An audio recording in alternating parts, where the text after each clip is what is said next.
Good morning, afternoon, or evening, wherever you're at, ladies and gents. I am Kura Isagami, and welcome back to class with another episode of Robattle Studies 101.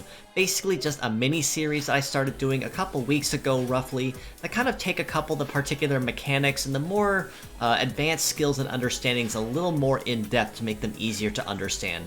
This episode in particular will be focusing on legs and leg types and focusing on terrain. So with that being said, let's go ahead and jump into today's lesson, leg types, mastery of mobility. But before we do get started with the leg types themselves, I did want to take a minute to actually break down what the exact stats comprised a proper leg part. Just to kind of go through the list briefly here. First of which, letter A is armor. This is simply the amount of damage that your legs can take before they break. Naturally, as you raise a part and level it up, this will go higher. You can also expand upon it with the armor booster power-up chips if you do have any. To install on a part. B and C respectively are melee resist and shoot resist. These are simply put your ability to negate and reduce a certain amount of damage from the relative attack when you are preparing to take damage. D is evade, which is your likelihood of grazing an attack or dodging an attack outright. And just to touch on grazing briefly, grazing is simply when your Metarot will jump to the side but still take damage for the attack. So when you graze an attack, even though your dodge wasn't necessarily successful, you take a very significant amount of damage reduction applied when taking damage and successfully grazing. And when you're being attacked with an ailment attack and you graze, you will not be inflicted with the ailment either. F is your leg type and your leg ability. In particular, we will be focusing on leg type with this lesson, but for the sake of mentioning it, leg ability also is in the black text listed in that box as provided. And G, of course, is heavy limit. This is the amount of heavy parts that the leg in particular can support before you have to start eating a debuff for that. In particular, if you exceed your heavy limit applied on the legs, that is a minus 5% debuff to every stat across your entire build until you can either take off the heavy parts that are exceeding it, or you can change the legs to match it. And to go over briefly, this minus 5% debuff is applied additively. So for every heavy part, that's minus 5. In addition to this, going into it is terrain bonus, which kind of ties into leg types here briefly.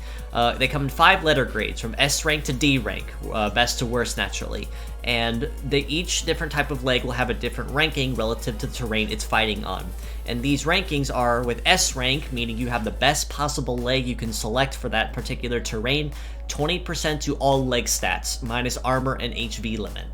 These stats, just to tie into what was mentioned before, is your shoot and melee resist, your evade, and your mobility. So it's always very, very important to make sure you pay attention to your terrain matching when you are selecting a leg relative to terrain. A rank is simply 10% to all stats across the board, so still a very solid choice nonetheless. B rank means no bonus whatsoever. Consider this kind of as your fallback for the most part, meaning if you can't exactly match the terrain you're going for, you at least want to try to go for having no bonus or debuff applied, which is B rank. C rank, as in you can still technically fight, but you will be at a little bit of a disadvantage, is minus 10% to all stats. So like I said, you are still able to fight on this one with relative ease for the most part. In higher end meta, you will absolutely struggle for sure if you do decide to make use of a C rank leg on that terrain.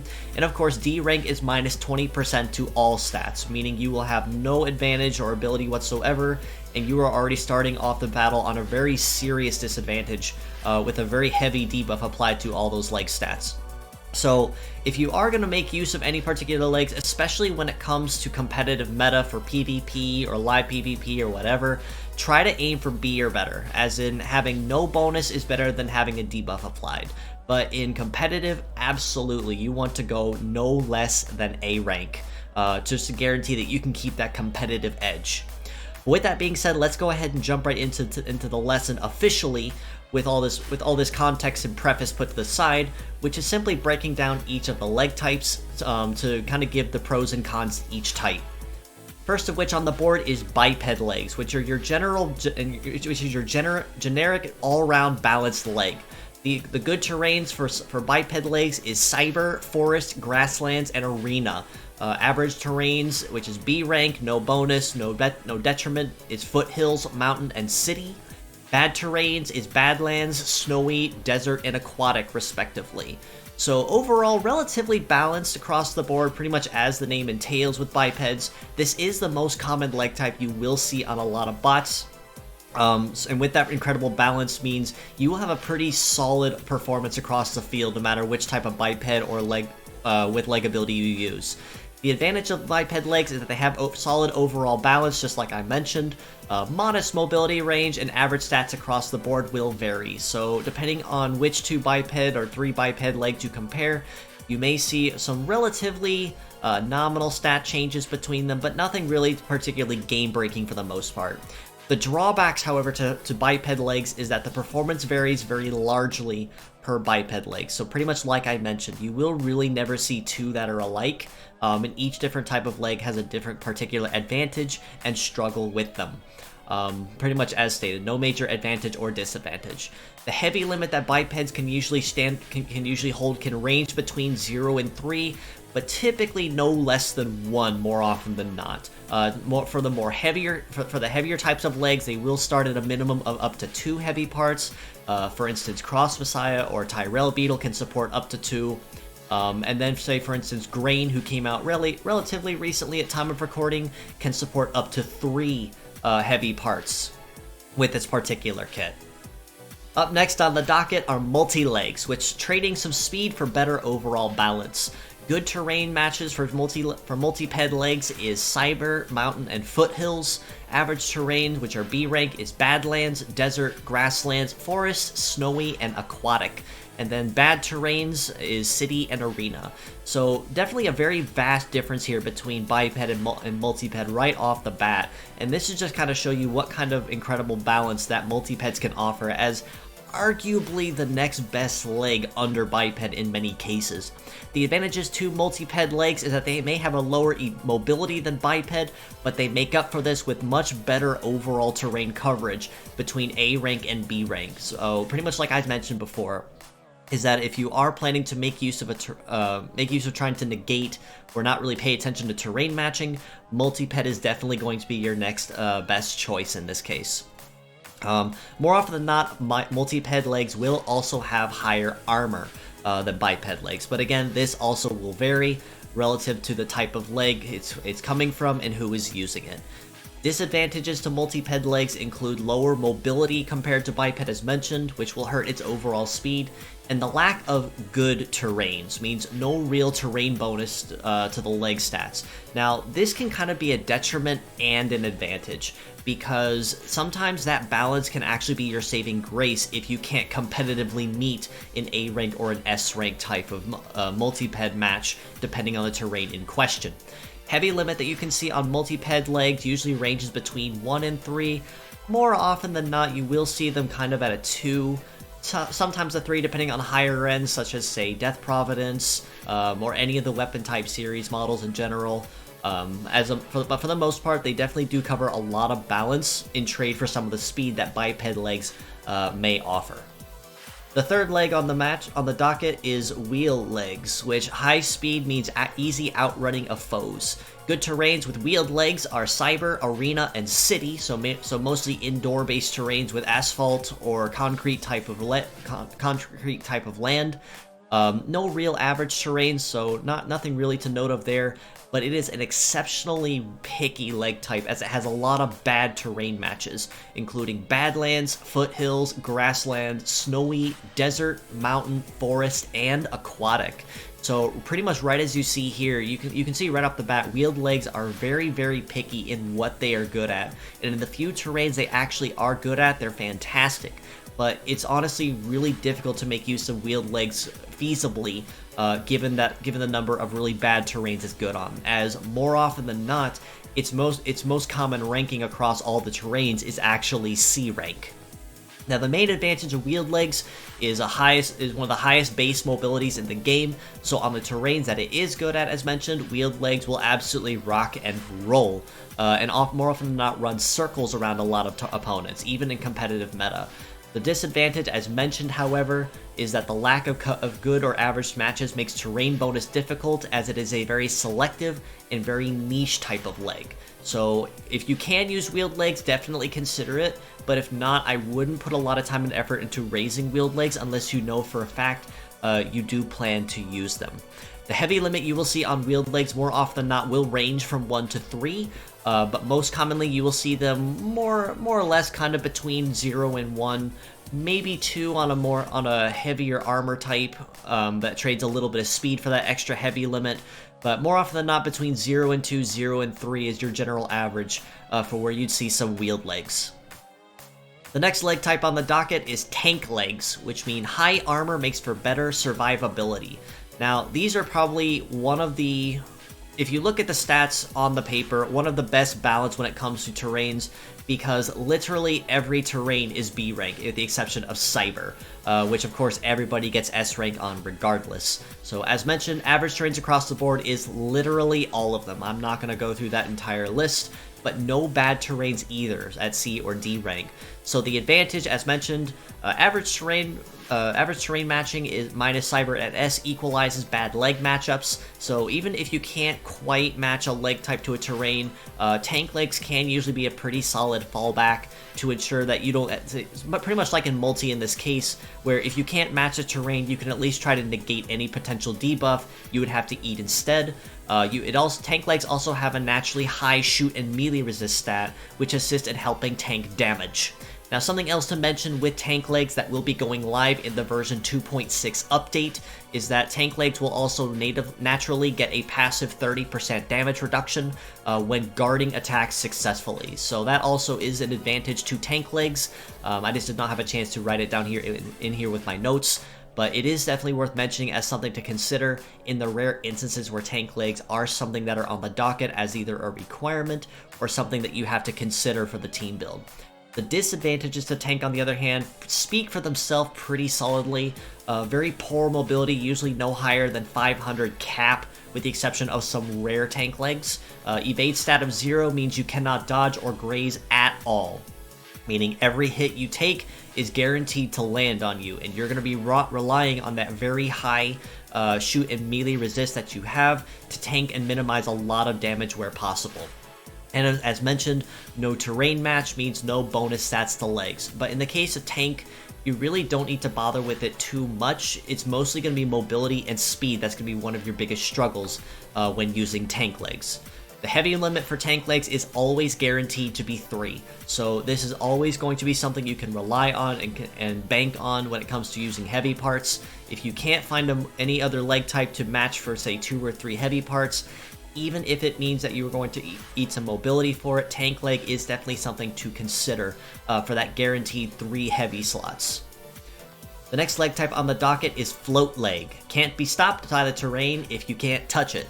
Good terrains across the board is pretty much all of them, because with the exception of Cyber, which is S rank for all leg types regardless, float legs have A rank on every single terrain, similar to how tank gets B rank on every single terrain. So with that being said, there is no average or bad terrain for float legs, making it a very solid conventional choice as another leg type to consider in the docket for candidates.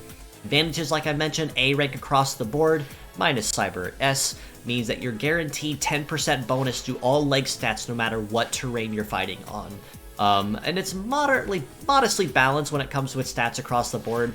Again, stats will largely vary depending on the float type leg in question. Say, for instance, Baron Castle to let me think of another one. Alec Bear, as another example. They will have very vastly different personalities and performances on the field, which make for very different overall uses and viability in particular scenarios.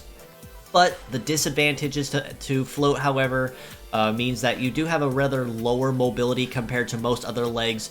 Typically between the 400 and 500s, I think, is your sweet spot for float legs. Maybe 600 depending on the type of leg in question and who it comes from. But because of that extra 10% bonus that they get to all terrains, they can decently comp this without any major drawback. Heavy limits that you will often see on float legs is between 0 and 2. In rare instances, you might potentially see 3. More commonly, you will see float legs between 0 and 2 as mentioned, which still make it a pretty solid and relatively consistently well-performed conventional leg type if you can't use anything else on the field, but still want to maintain a terrain advantage. The next leg type in question is flight legs. High flying makes for good performance, but beware the anti-air. Good terrains with flight legs are Cyber, Desert, Badlands, and Mountain.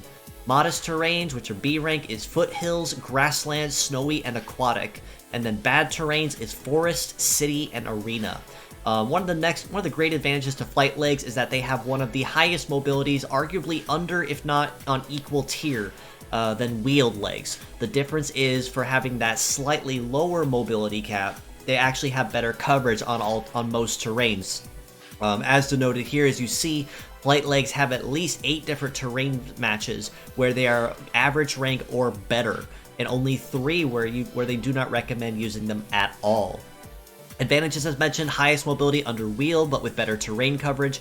Flight legs also have a naturally high evade stat, which means as long as you're not docked by something like no dodge or no defend, you should be able to graze or evade a lot of attacks outright relatively easily with a lot of flight legs. Disadvantages, however, to flight legs is that they usually have very low armor, kind of passable shoot melee resist at best, meaning they're not going to be the absolute greatest at tanking incoming blows, and they're going to be relying a lot on that on that naturally high base evade to kind of help keep damage low. It is also mentioned here that flight legs are also very weak to anti-air based attacks such as Golf Bullet or Shafu. So if you are fighting someone with anti-air in the field, be very, very careful using flight legs, because one hit from those will very easily cripple you in 1 to 2 hits, if not outright kill you. And then lastly, as mentioned, flight legs also have very low, if any, heavy limit. On that, heavy limit for flight legs usually ranges between 0 and 1, mostly because they like to rely on that very high mobility and evade, meaning that they don't need any extra weight holding them down if you do want to make use of them. So something to pay attention to. Highly recommend consider this one for, say, a lot of your auxiliary fighters or your ailment fighters, but not necessarily your nukers in this case, because your higher damaging attacks are more often than not going to be heavy parts.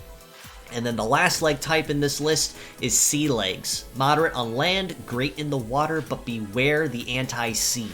Now, much like biped and multiped, sea legs are relatively well balanced across the board in the number of terrains they're good at, and the terrains that they kind of struggle in or kind of have a modest performance on at best. Good terrains for sea legs are Cyber, Aquatic, and Snowy, which puts sea at an advantage because Aquatic and Snowy are very difficult to match on regularly, but without using sea legs specifically. Average terrains, or B rank, is Foothills, Grassland, Forest, City, and Arena, so will still perform decently well, but you will not be seeing any particular bonus for using sea legs on these terrains. And then the bad terrains in question, C or D rank, is Badlands, Mountain, and Desert, as in not recommended for these at all. The advantages to sea legs is that they're moderately well balanced under multi, so I'd say the third best, right under multi, and then biped of course at the top. Highest base evade, very similar to how flight legs behave in this case, but just a little bit higher. It fares similarly to multi as mentioned here, with decent terrain coverage. So it's definitely another possibility of a fallback leg to make use of in the case that you can't use, say, a biped or a multiped, and you don't feel safe using any other kind of leg. Disadvantages to sea legs, however, is that they have very passable mobility at best. Not to say they're particularly bad, but I'd say between 5 and 600 is usually your sweet spot, and they are also very weak to anti-sea. So Steel Stork as one example, Bottom Flash is another one, Float Spinner as a third. Anyone who's using anti-sea, you will have to be very careful trying to fight, because 1 or 2 hits will cripple if not kill you, similarly to anti-air to flight legs. Heavy limit you will see on sea legs will fare between 1 and 2, but occasionally you may or may not see a sea leg with 3, but that is an exceptionally rare case as well as that. But like I said, very solid and very well balanced across the board compared to most other legs, arguably the third best under multiped and biped, as mentioned.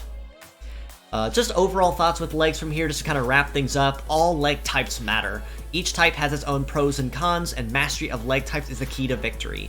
Even though Biped may be one of your best all-around balanced with your high speed, your modest stats across the board with nothing really to go wrong with, it is also very important to understand the advantages and disadvantages of other leg types, such as say EX trials or PvP that give you certain kinds of restrictions and limit you on the types of legs you can use. It's important to know what you're going into and how to use them to help maximize your chance of victory, even in situations with legs you're not very used to. Don't be afraid to experiment either. Sometimes in that matchup you need just a little bit of a push. So as mentioned, say EX Trials or Survival Robattle, where they limit the kinds of legs you can use. It's very important to know because sometimes you need that little push to kind of to show you, hey, this leg's actually pretty good if I use it in this form or in this particular build. But in competitive, every bonus you get counts. Every ounce of speed you can muster to guarantee that you get that first strike and determine the wave of battle. It is very important that you try to match up the terrain where possible to maximize this, and you will see this very often, especially in live PvP or competitive PvP, where again they want to guarantee that they can get the first strike and cut you down before you have a chance to actually get back up. Also, something else to pay attention, mind the heavy limit. Pay very close attention to the heavy limit of the legs you're using. So more often than not, as I mentioned in other videos, your higher end nuking parts are very likely going to be heavy based parts, meaning that you have to mind that limit with your legs. So it's very, very important to understand which legs have what kind of heavy limit so you can kind of help factor that into your team without having to struggle. Because if your legs are broken, you're going to be left with a lot of extra weight that's going to slow you down. So sometimes maybe not packing 3 straight heavy parts on a leg, or say making use of maybe 1 or 2 and using a leg that can balance that may help kind of round you out and smooth any kind of weaknesses you might have. Also, one other thing to mention with this as well, if you don't like the terrain matchup, change it up. There are support skills or leg abilities that are available in the game naturally that can help even the odds. For support skills, Dominion or Field Control can both be possibilities to consider. Dominion honestly is definitely the best of the bunch, as it does give you the A rank to all terrain, so basically converts all legs to float, or more or less the equivalent of float, minus any terrains that they're already good on. And Field Control is also very good for helping manage your heavy limit on legs that may struggle with the HV limit a little bit, especially on terrains that they may not be as good on. Legs or leg abilities in particular, G Control is a very popular one, as it guarantees all leg matching and terrain bonuses are converted to S rank upon meeting a certain Metaforce charge. Adapter does the same thing, but it's a passive, so all leg type and terrain bonuses are changed to A rank, basically converting it to a float leg regardless of whatever leg type it is, or a specific type of leg. Say for instance, desert type, climber, explorer, snow type, legs that may not look like they match with a particular terrain. Sometimes that extra leg ability will be your dark horse to guarantee and kind of give that surprise effect to opponents that aren't quite expecting it. Examples of this, as mentioned, are the ones I listed: explorer, climber, snow type, desert type, mariner, forester are other examples of ones to consider as possibilities. Meta change also for applicable models, so say Grand Beetle, Sonic Stag, Saikachis, Grain as another example. If they can change their leg ability when they transform, that'll definitely give you another edge in the case where you can't use them feasibly on their own. You may be able to transform them to help balance out that terrain advantage and help keep the fight going without struggling. Metaforces also can apply in some cases too.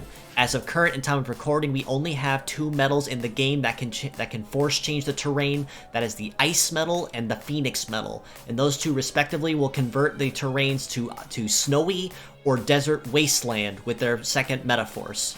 So do keep this in mind as well, as another potential surprise effect to use on opponents in competitive PvP or in high-end meta to help kind of balance out the field and keep it in your favor.